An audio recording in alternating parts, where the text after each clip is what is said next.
मूसलाधार बारिश हो रही थी और वो अपने कमरे में बैठा जलथल देख रहा था। बाहर बहुत बड़ा लॉन था जिसमें 2 दरख्त थे।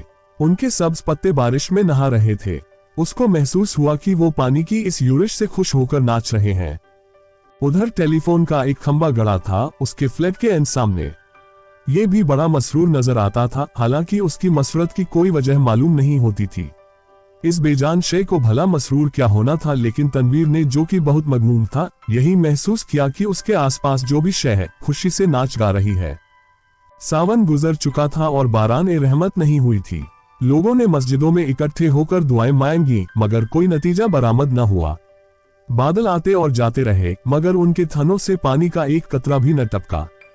आखिर एक दिन अचानक काले काले बादल आसमान पर घिर आए और छाजों पानी बरसने लगा। तनवीर को बादलों और बारिशों से कोई दिलचस्पी नहीं थी। उसकी जिंदगी चटियल मैदान बन चुकी थी जिसके मुंह में पानी का एक कतरा भी किसी ने न टपकाया हो।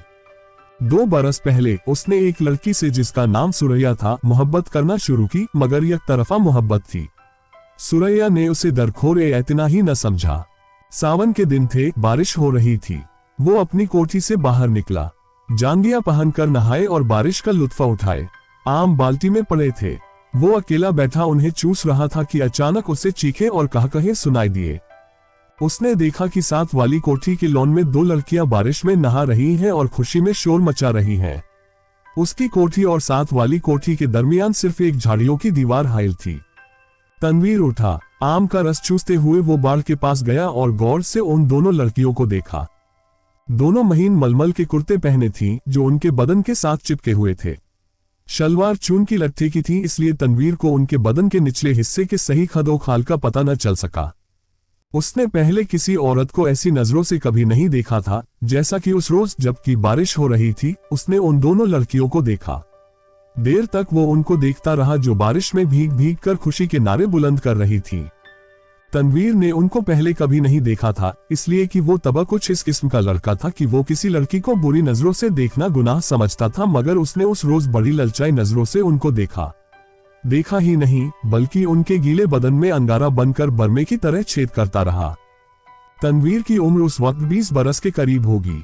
नातजुर्बेकार था। जिंदगी में उसने पहली मर्तबा जवान लड़कियों के शबाब को गीली मलमल में लिपटे देखा तो उसने यूं महसूस किया कि उसके खून में चिनगारियां दौड़ रही हैं।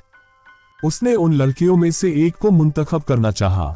देर तक वो गौर करता रहा।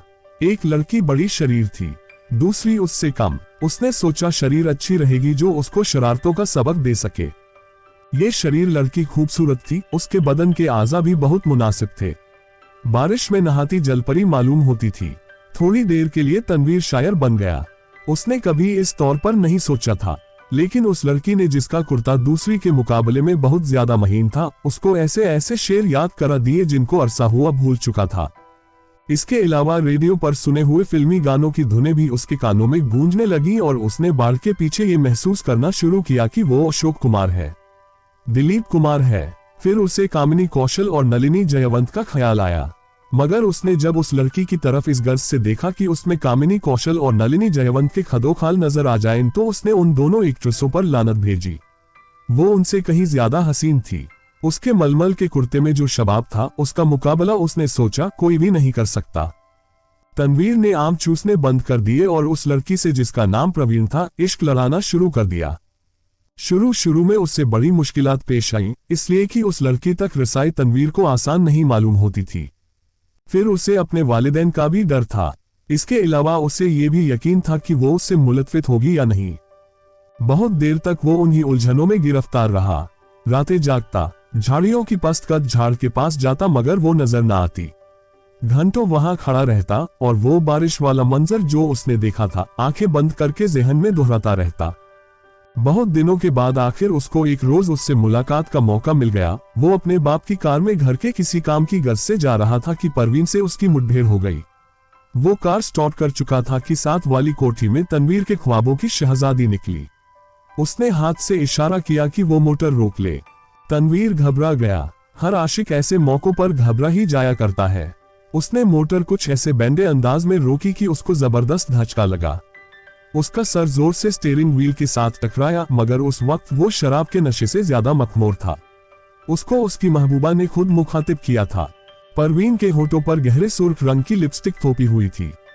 उसने सुर्ख मुस्कुराहट से कहा, माफ फरमाएगा, मैंने आपको तकलीफ दी।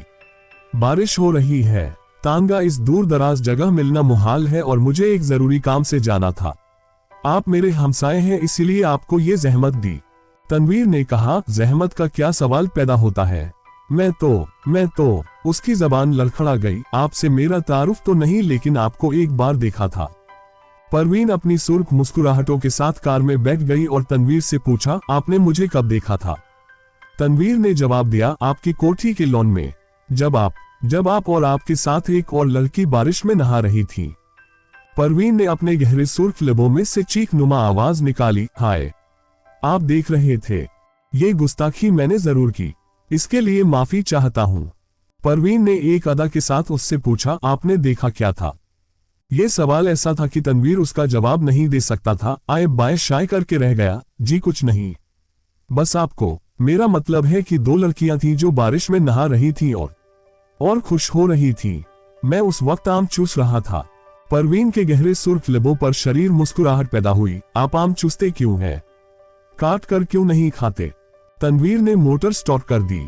उसकी समझ में ना आया कि इस सवाल का जवाब क्या दे, चुनांचे वो बोलकर गया, आपको मैं कहां ड्रॉप कर दूं। परवीन मुस्कुराए, आप मुझे कहीं भी ड्रॉप कर दें, वही मेरी मंजिल होगी। तनवीर ने यूं महसूस किया कि उसे अपनी मंजिल मिल गई है। लड़की जो उसके पहलू में बैठी है अब उसी की है, लेकिन उसमें इतनी जुर्रत नहीं थी कि वो उसका हाथ दबाए या उसकी कमर में 1-2 सेकंड के लिए अपना बाजू हमायल कर दे। बारिश हो रही थी, मौसम बहुत खुशगवार था। उसने काफी देर सोचा। मोटर की रफ्तार उसके ख्यालात के साथ साथ तेज होती गई। आखिर उसने एक जगह उसे रोक लिया और जज्बात से मगलूब होकर उसको अपने साथ चिमटा लिया। उसके होठों से अपने होंठ पेवस्त कर दिए।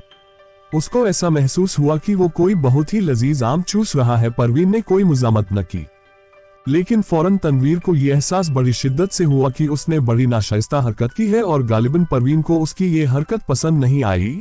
चुनांचे एकदम संजीदा होकर उसने कहा, आपको कहां जाना है। परवीन के चेहरे पर यूं खफगी के कोई आसार नहीं थे, लेकिन तनवीर यूं महसूस कर रहा था जैसे वो उसके खून की प्यासी है। परवीन ने उसे बता दिया कि उसे कहां जाना है। जब वो उस जगह पहुंचा तो उसे मालूम हुआ वो रंडियों का चकला है। जब उसने परवीन को मोटर से उतारा तो उसके होठों पर गहरे लाल रंग की मुस्कुराहट बिखर रही थी। उसने कूल्हे मटका कर ठेठ कस्बियों के अंदाज में उससे कहा, शाम को मैं यहां होती हूं, आप कभी जरूर तशरीफ लाए। तनवीर जब भौचक्का होकर अपनी मोटर की तरफ बढ़ा तो उसे ऐसा लगा कि वो भी एक कस्बी औरत है जिसे वो हर रोज चलाता है। उसकी लाल बत्ती लिपस्टिक है जो परवीन ने होठों पर थोपी हुई थी। वो वापस अपनी कोठी चला आया। बारिश हो रही थी और तनवीर बेहद मगमूम था। उसको ऐसा महसूस हुआ कि उसकी आंखों के आंसू बारिश के कतरे बनकर टपक रहे हैं।